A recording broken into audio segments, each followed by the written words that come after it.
Hey guys, how you doing? Ron the Nut here, and I've got a new video for you, and it's not about Ryzen.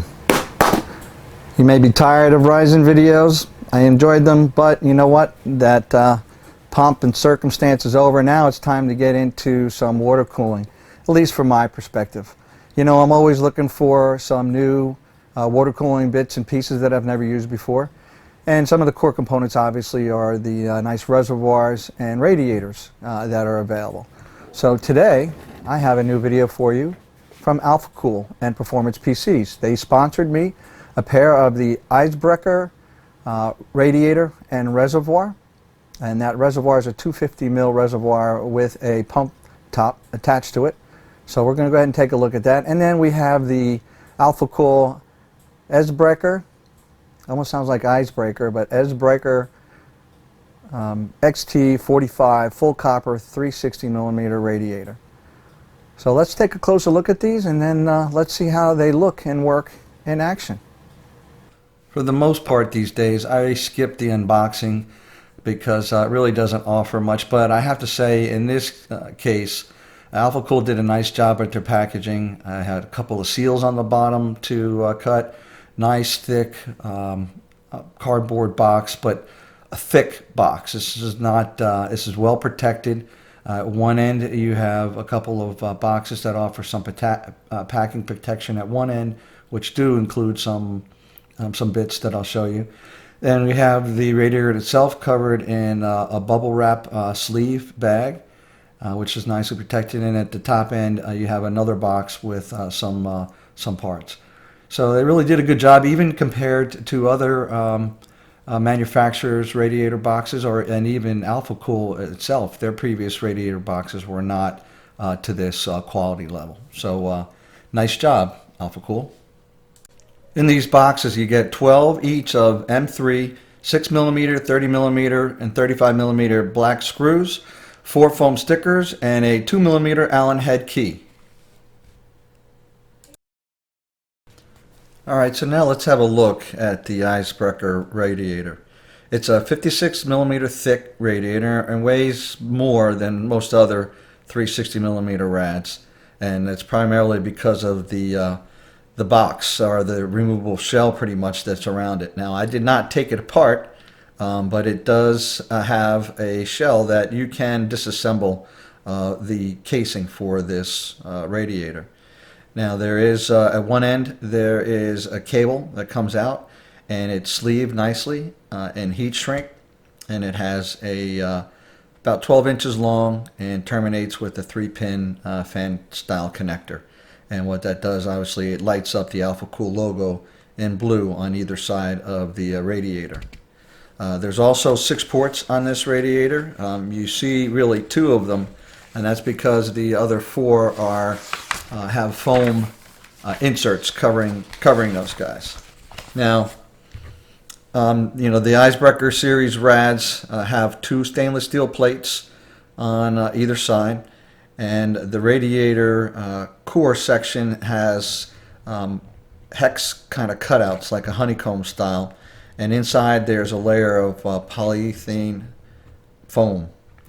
Now, the idea here for that foam is to break up the airflow and the air field generated by the fans on the radiator, spread it evenly across the core. So that's the idea behind the way they have this designed and laid out.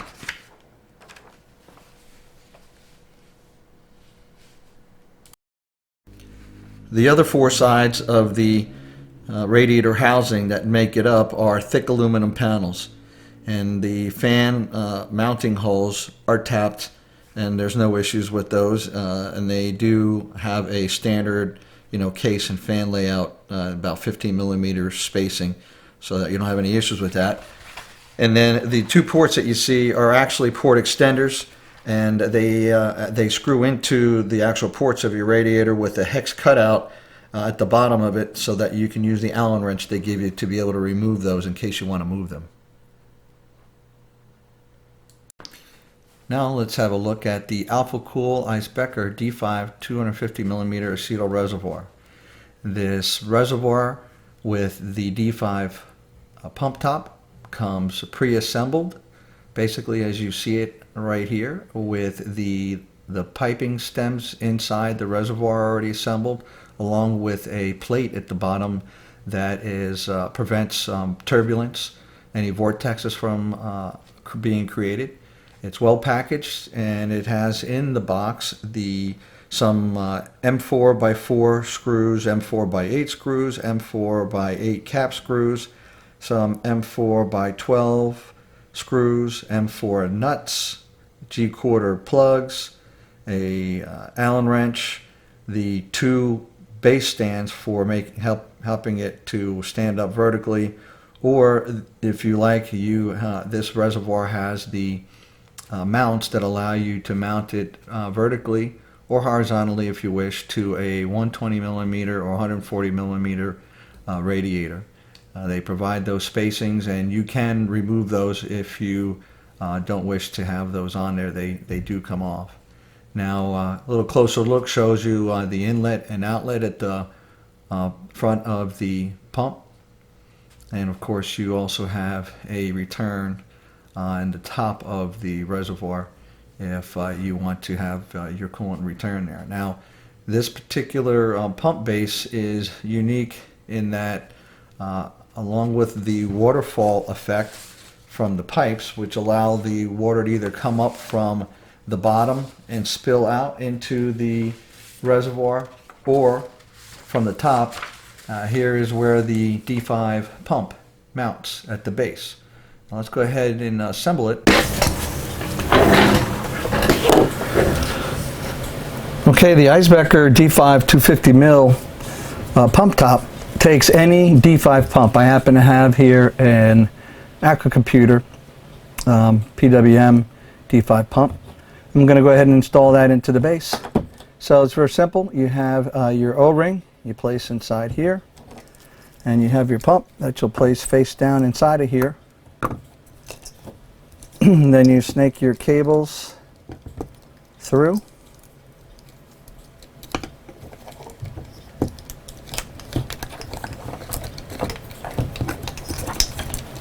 And then what you'll do is you'll line up these with the mounting holes, and they provide you with 8 screws, and they also have the an Allen wrench that you need to secure it.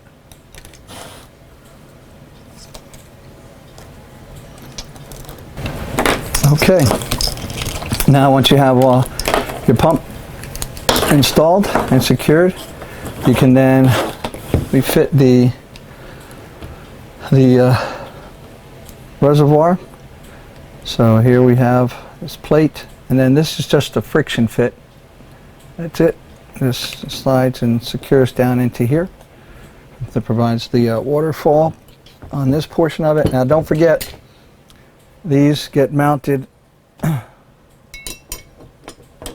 like so. You just place them over top. So these do seem to have some kind of give. They will rotate, but once you secure them, they should hold it in place. And then we have the top of the reservoir, and then I secure that on here.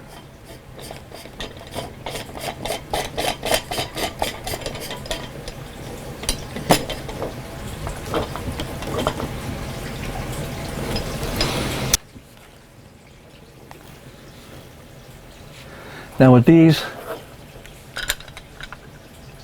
brackets, you can mount them on any 120 millimeter radiator. There's mounting points for those, or you can mount them to a 140 millimeter radiator, 140 millimeter fan spacing. So that's what they provide. Now you can also mount this to stand up with brackets here, and so you can mount it so the unit will stand vertically and mount it to the base of your case. I'm going to mount this to the side of my test bench, so we're going to go ahead and do that now. Here we have the reservoir with the water coming in the inlet right here in the front. So we have the water inlet coming in the front, so that's just feeding here. But the way this pump top is designed, it is pushing the water up the tube and then out, creating the waterfall effect here. Now I use quick disconnect fitting, so I'm going to also connect them at the top so you can see what it looks like with the water coming down from the top. And you might hear some the water trickling, but I think that looks cool. That looks really cool. So now what I'm going to do is turn it off, and I'll put the water inlet to come return from the top, and we'll see what that looks like. So now I have redirected the coolant to come from the top down into the Eisbecher reservoir, and so you can see it has the same style star pattern, so it sends the water out dripping down. Now I like when the coolant is coming down. I tend to like that, and I love that that pattern and the water falling effect. So really both in either from the bottom up or the top down looks pretty cool to me. And one thing to note is you see I mounted the reservoir pump top using the bracket that you can use to mount to a 120 or 140. There's a top bracket here that I removed, but as I mentioned before, you can mount that in onto your radiator or into your case. You just have to either mount the provide the holes for it, and it does well. But the one thing is these brackets are they sit in a recess where the tube secures, so they just sit in there and they're free moving, so you can move the reservoir around. I know there's water in there. It's when I filled it up I spilt a little bit of water, so that's not leakage, that's just water from when I poured over the top. I don't know if you can see that, but anyway, just my point is that this reservoir will spin freely in these brackets. So for soft tubing, not an issue. For hard tubing, you want to make sure that you have it secured, and then once it's in your case, unless you're carrying the case around, if if you're bringing a water cooled system, custom water cooled system to a LAN event or something like that, that one you'd be careful of. But I'm sure once it's mounted in your case and you're not banging your case around, acrylic tubing or PETG secured to this pump top should be just fine. But just be aware that you want to get it situated, and that tubing then will keep it in place. But it does allow this this setup does allow the pump, the reservoir and the pump top to move in there. We've checked out the 250mm acrylic Alphacool Eisbecher reservoir and pump top setup, and showing you how beautiful and how quiet and how nice it runs. We're now going to take a look at the Alphacool Eisbrecher Pro XT45 full copper 360mm rad in action. So let me get the test bed up and running, and I'll take you through it a little bit, and then we'll talk about its performance in this setup.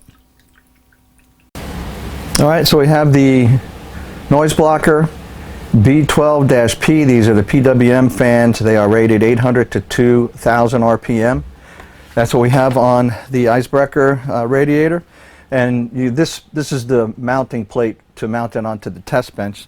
But what you can see is I have the fans mounted directly to the Eisbrecher rad, and they are mounted flush to the rad so that the casing that the radiator is in allows it to mount flushly and provide the shroud so that there is no air loss or breakup between the fans and the radiator to make it that much more efficient in cooling. So that's how we have the fans mounted and set up. I'm going to go ahead and put it on the bench. Okay, now on this test bench I have an Intel i7-7700K KB Lake CPU. This is on an Asus Z170S Sabertooth motherboard with a GPU that is the Galaxy Hall of Fame 980 Ti with the Bits Power water block, some Giel 32GB 2666 MHz RAM, Seasonics power supply, and a BPX 240GB NVMe SSD. This is all on the Primochill Wetbench, and it also has a BitPhoenix Recon fan control that I use to control the fans during the testing. Now the flow here I have coming out of the Hall of Fame GPU And the CPU, of course, is going to be heated, and there's a water temp sensor that's going into the recon controller to give me some temps out of that. So that goes into the Alphacool Eisbecher reservoir, going into the Alphacool Eisbrecher rad, out of the rad, and out of the rad I have another temp sensor connected to the recon, but going into the CPU, overclocked, of course, going into the GPU. The GPU is not overclocked, and then all that heated coolant feeding back into the reservoir. Now, the plan here is to overclock this with 2 overclocks. The CPU is going to have a 4.2 overclock at 1.17 volts and a 4.9 overclock at 1.25 volts. And I'm going to run these both with the fans at 1000 RPMs and also at 1800 RPM. I'm going to use OCCT, and I'll run it for 30 minutes, 3 runs on each overclock, and with each fan setting, and then let it cool down for about 30 minutes in between each. Then I'll take all the averages at idle and load and to find the delta, and I'll subtract that from the ambient room and the temperature of the room. And I also recorded the temps of the inlet, which is, like I said, is heated, and also of the coming out of the rad, which is cooled. So that is pretty much the test setup and the testing. And then I will shortly show you the results of that. Now, I used the recon controller because on number 1 point I have the inlet shown coming into the reservoir, so that's the heated temperature. And then I can also control the fan speed. So here I'm adjusting down the fan speed from 1800 down to 100 for the fans on 1, 2, and 3. Those are the 3 fans that are connected to the recon. And then also on number 5, the fan point, that's where I have the temp. So you'll see the rad, the cooled down temperature displayed. So guys, here's the results of the testing that I did. Basically, you'll see the 4 different sets of delta T's. The first 2 are with the 4.2 overclock at 1.17 volts. The fan's running at 1000 RPM and 1800. So you see the difference between those 2 is basically a little more than 3 degrees on the load side, and on the idle, about 1.5 degrees.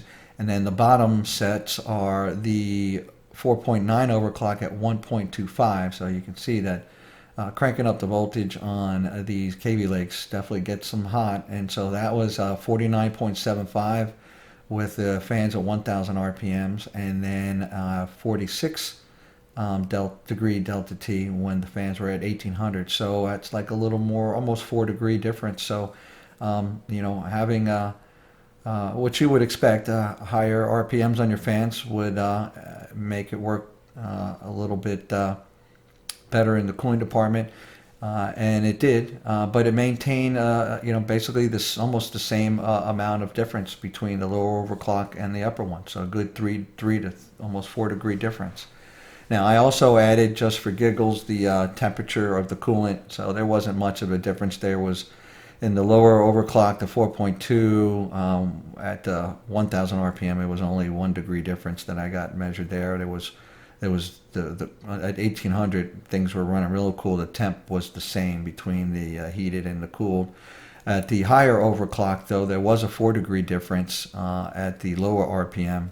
And then, though, at the higher RPM fans, again, things were very cool. It was only about, when I measured, it was like a 1 degree difference.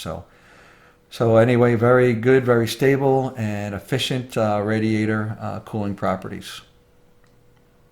And I hope you don't mind me looking down at my notes here. It took a lot of them as I was going through the review. It took a little while to get this review together between both of these parts, but I got it for you here now, and let's talk about the reservoir first. From a looks perspective, I got to tell you, one of the things that I really enjoy is waterfalls and any kind of a way to show off the return of coolant into your reservoir. I'm silly for that. I really enjoy to see that. So for me, that gets big points in this design. The pump top itself, black, understated, nothing fancy about it. Basically, it's doing its job, securing the pump to it and providing a good flow. for the reservoir. And performance-wise, quiet. Obviously, you can hear the water trickling out. I mean, it's part of the design to have the water coming out like that. So I don't have an issue with it. It's not loud, and especially inside your case, you're not going to hear this at all. Mounting of the reservoir. So they gave you both a set of brackets to stand it up, and that is just fine, and you can mount those to the base of your case or whatever. And they also have the two sets of brackets that are integral to the reservoir portion of it, where you can mount it to any 120 millimeter or 140 millimeter radiator. And that gets to value. So for $76.99 here in the US, I think you're getting a D5 pump top, you're getting 250 mil acetal cap, and the waterfall features. So I love it. I have no problem. I think this is a winning situation and a great value for a pump top and reservoir combination. Actually, I like it so much that this is going to stay on my system. This reservoir and pump top setup is going to stay here on my Ronsinut Wetbench White.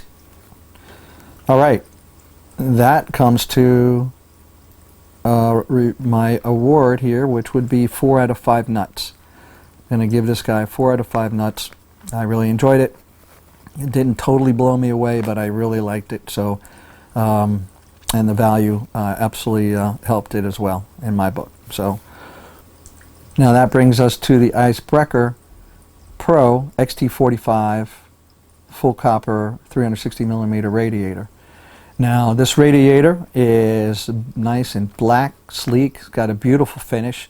The construction of the outer shell that houses the radiator is both aluminum and stainless steel. It has the logos, 2 logos on either side, the Alphacool logo that lights up, which is awesome, and has a nicely braided, nicely sleeved and heat shrunk connection, long enough in my setup to connect it directly to a fan header, and that provided the power to light up the LED. Or you can use an adapter from your Molex connector to fan, and kind of adapter, and that will allow you to power up those logos.